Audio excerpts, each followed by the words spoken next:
Hi, this is Mark Weitzman. Welcome back to my channel, Theoretical Physics with Mark Weitzman. I'd like to continue with a video for version 2 of Quantum Lesson 7 on quantum field theory, a student's perspective. So today we're going to do continue with Lesson 7, and we're going to do, I'm going to put Lesson 7 version 2. We're going to do a deep dive on the evaluation of the harmonic oscillator path integral, and the references.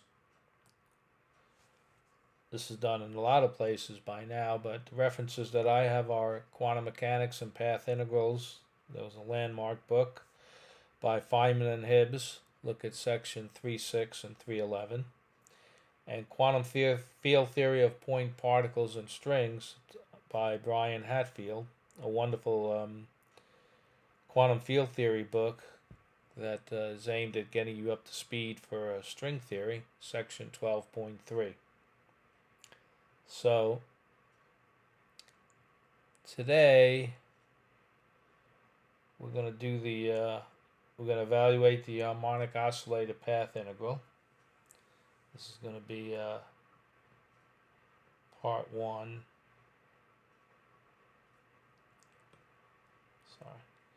Part 1. And in this part we're going to compute the classical action.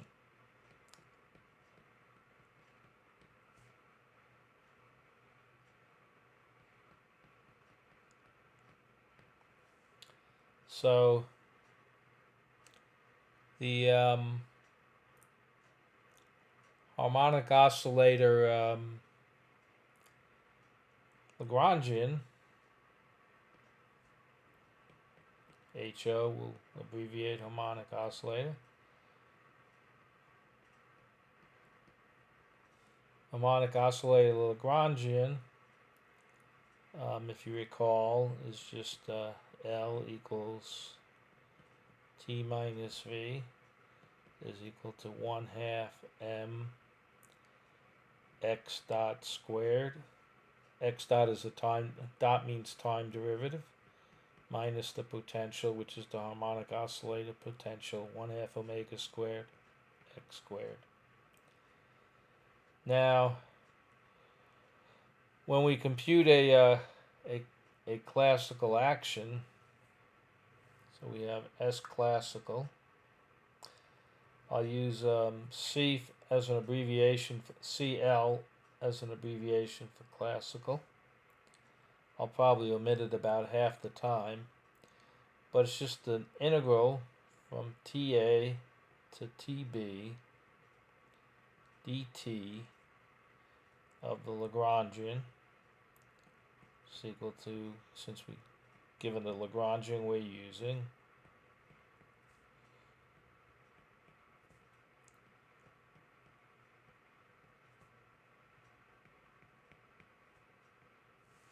so we're integrating, we're from time TA to time TB, so the position x at TA will just denote that by XA, and x at TB will denote that as XB.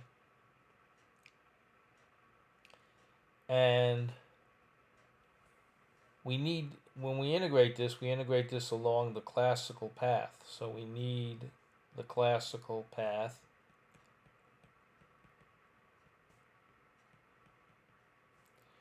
And which passes through these 2 points.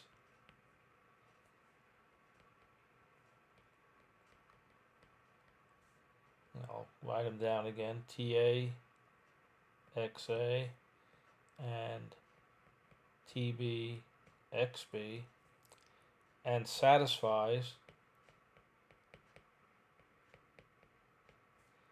the classical equation of motion.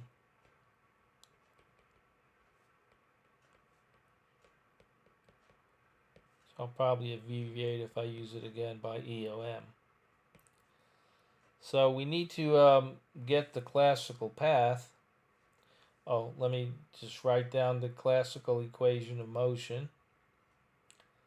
The classical equation of motion is simply from this Lagrangian, you get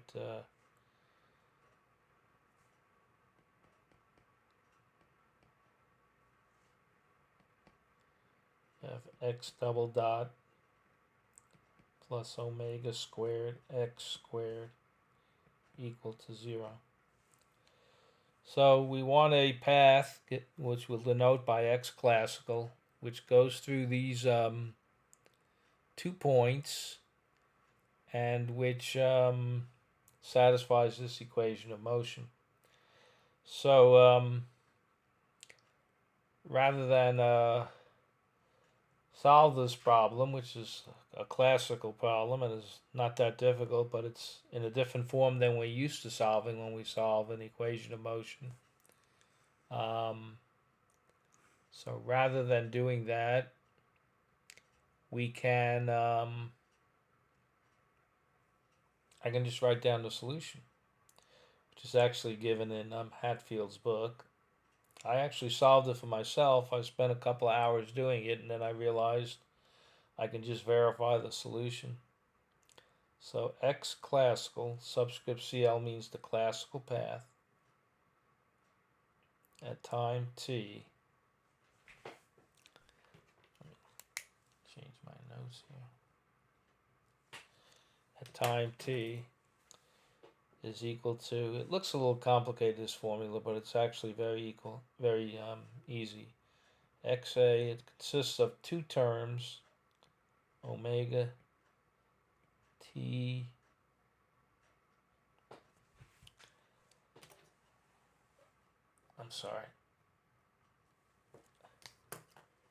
omega TB minus T divided by sine omega TB minus TA plus XB times the sine omega T minus TA over the sine omega TB minus TA. So the first thing we want to do is we just want to verify. So rather than derive,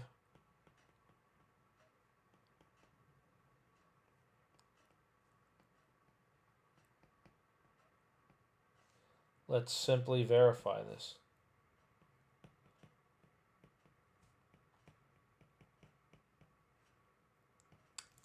So we have to see that it goes through the 2 paths, so let's just verify that. Like, for instance, let's take x classical TA is equal to XA sine omega TB minus TA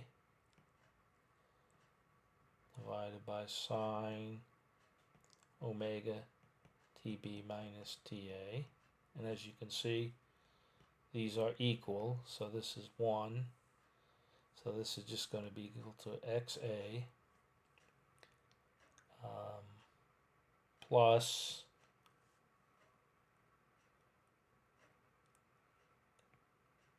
XB times the sine omega TA minus TA over sine omega TB minus TA. So this is 0. Sine of 0 is 0, so this whole term is 0. So we get x classical TA equals XA. That checks. Similarly, if you do the verification, x classical TB, the first term is 0 and the second term is 1 times XB. So that verifies it. Okay. Now, we also have to verify that we satisfy the equation of motion. But, and I'm going to put anytime I use this equation again, I'll refer to it as star. Okay. So we need to differentiate star twice. Remember, everything is constant except for these two sine terms where the t occurs. When we take two derivatives, so taking two derivatives of star with respect to time,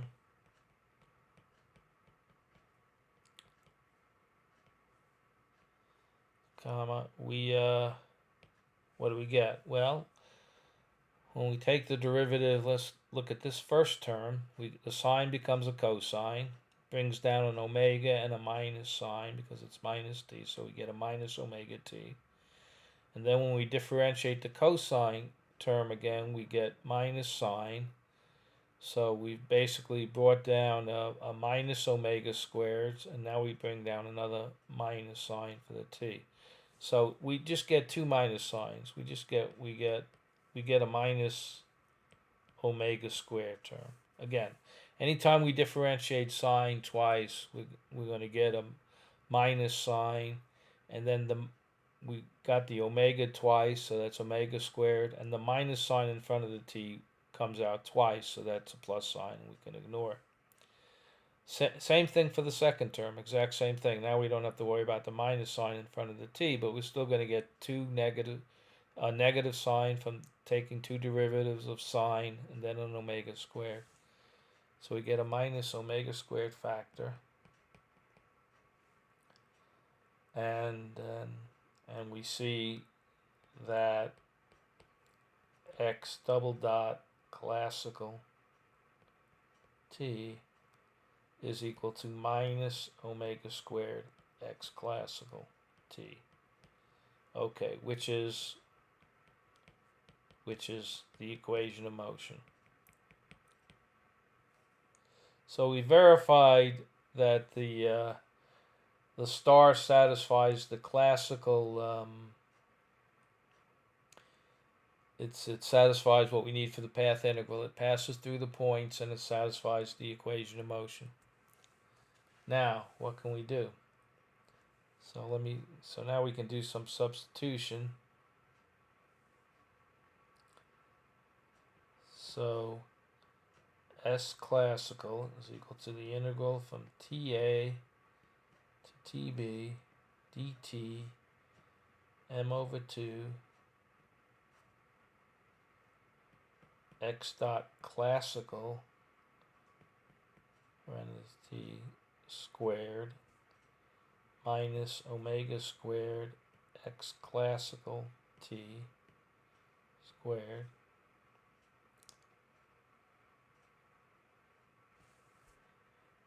and looking at this, oops, I'm sorry.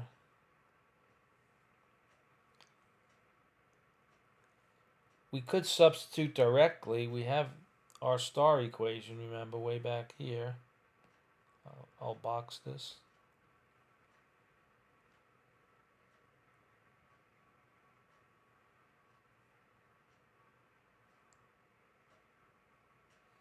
We could just substitute this directly into this formula and get to try and compute the classical action.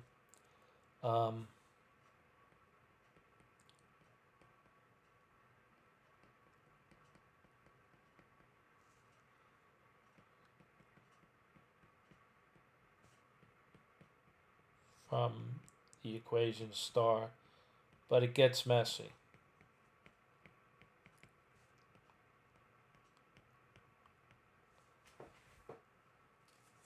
So instead,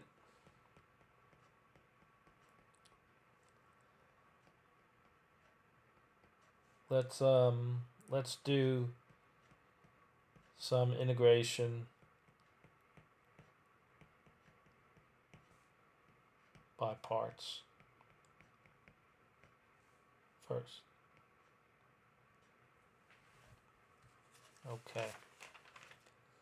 So the first term we have, okay,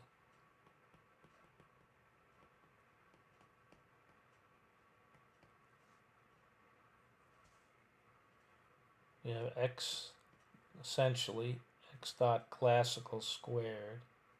I'm going to leave out the argument. All of our functions, even the classical path, are functions of time. So this is x dot classical times x dot classical. And now, the way I learned integration by parts in calculus, like basically 50 years ago, I always start with u and v. I go let u equal x dot classical. That implies du equal x double dot classical dt, and v dv equal x dot classical dt. That implies that v is equal to x classical. So then we have the integral from ta to tb of x dot classical is equal to, so it's u times v, so it's x dot classical times x classical evaluated from at TA and TB minus the integral from TA to TB of V, which is x classical, times du x double dot classical dt. I'll let down my dt there. Okay. That uses, the usual formula from calculus. The integral of u dv equal uv minus the integral of v du. Okay. Probably no formula from calculus is as useful as that partial integration formula in physics. So the total action becomes the integral from TA to TB m over 2 x dot classical squared minus omega squared x classical is equal to m over 2 times x dot classical x classical TA to TB minus the integral from TA to TB of x classical x double dot classical dt minus, let's not forget this omega squared term here, minus omega squared x classical squared. I'm sorry, I left that the integral, minus the integral dt TA TB. And now we see something great, because in this term, equation of motion again, x double dot CL equal minus omega squared x CL. So that term becomes the integral from TA to TB minus omega squared x classical squared, and that exactly cancels. That becomes plus, because we have a minus sign here, and then we have a minus sign in front of the derivative, and that exactly cancels the next term.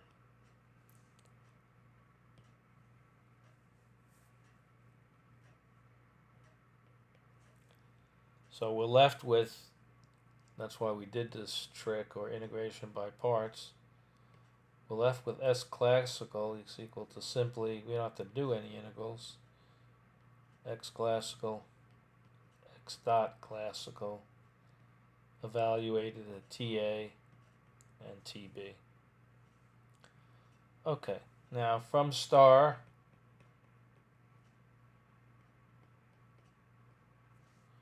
we can easily get what the derivative is, X classical at time t, and we simply bring down when we take the first derivative, we get an omega, bring down a minus omega, and we have XA.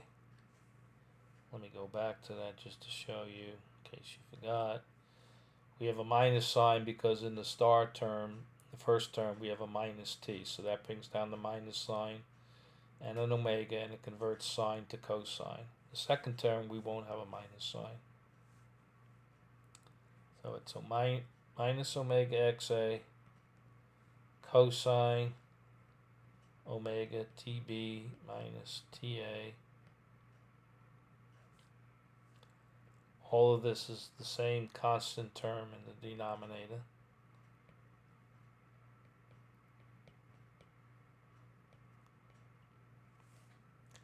And for the second term, we bring down the omega. There's no minus sign this time.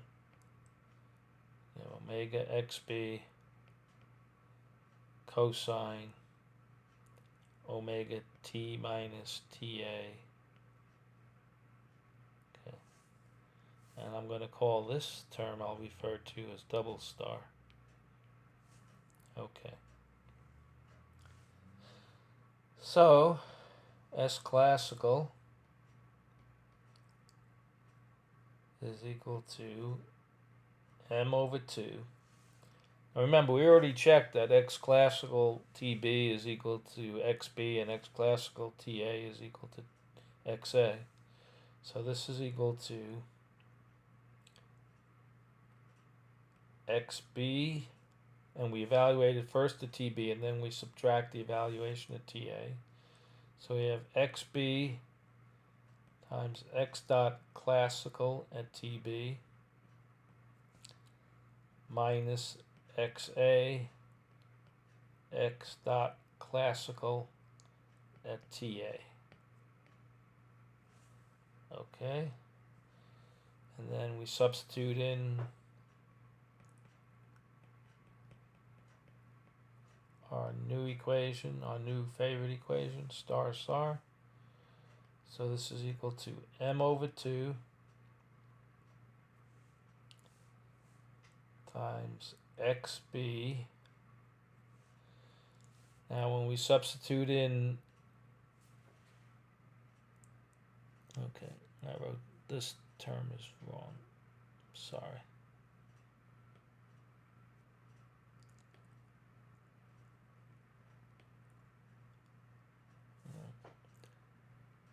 Supposed to erase it, but it's not. It's cosine omega t.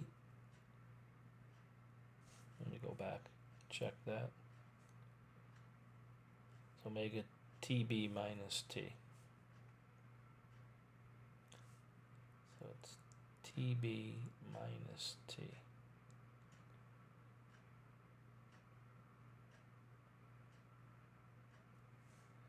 Okay, so I have xb times minus, so when t is equal to tb, the cosine of 0 is 1, so it's just minus omega xa. And from the second term, we get omega xb cosine omega tb minus ta. That's good. And then we have now we subtract and we look at the evaluated at t equal ta. So now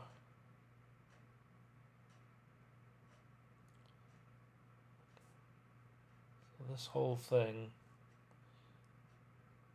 is going to be slash sine omega TB minus TA.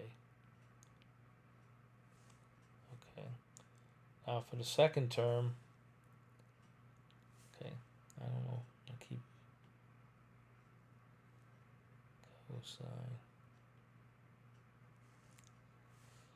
Okay, so here we substitute T equal TA. So I get minus XA. The minus sign comes from evaluating the lower limit. So now I have XA. I see I left out the omegas here. Every term is going to have an omega. So I have minus XA cosine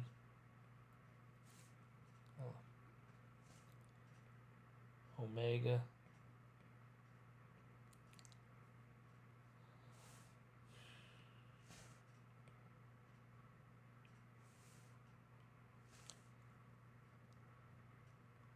omega TB minus TA.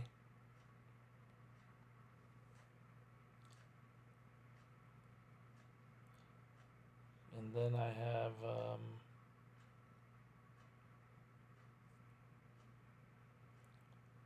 okay, so this is there's two minus signs here, so this is a plus here. And then in the last term, I'm just going to get minus, when t is equal to TA, the cosine of 0 is 1. So I'm just going to get, I just want to make sure I don't lose the sign, minus omega xb. The minus sign is coming from evaluating at the lower limits. So it's that over that. Okay. So this is equal to m omega over 2 sine omega TB minus TA. Now, okay, so this over here is multiplied by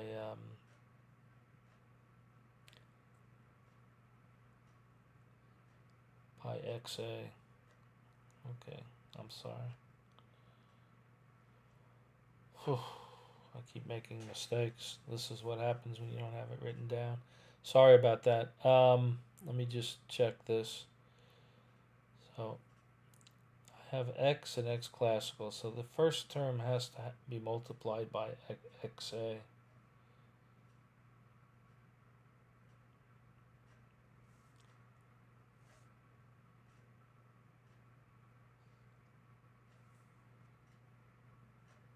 I'm sorry.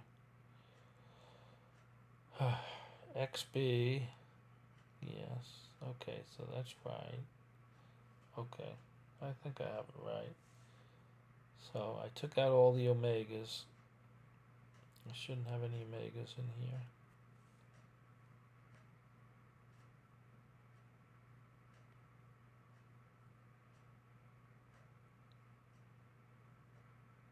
Okay, so I have minus XB XA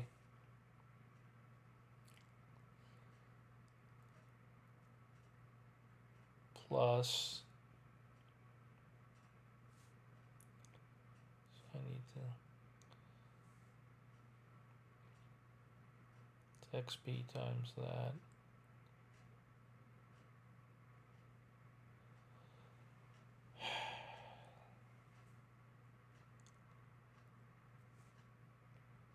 And this is XA. So I have minus XBXA plus XB squared cosine omega TB minus TA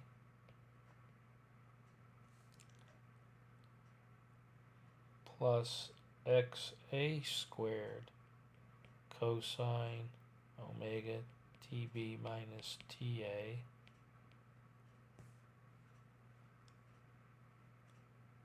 minus xa xb. Okay. So finally, S classical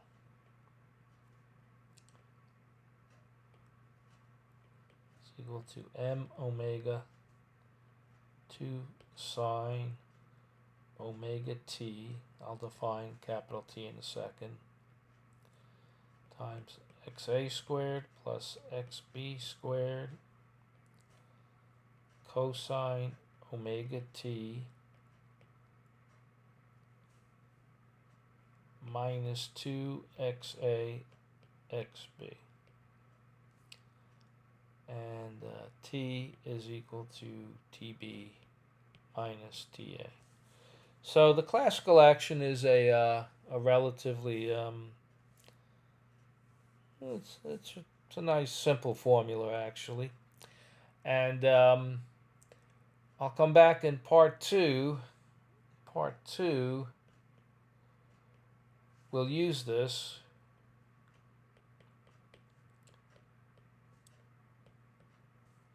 to evaluate the full quantum, harmonic oscillator path integral. Because remember, the purpose of path integrals is we integrate over all possible paths. In calculating the classical action, we only integrated over one path, the classical path. So we got to get all those other paths. So I will see you next time. Thank you for watching my channel. And I should have the second video in this series up probably in a couple hours. Thank you very much. Bye-bye.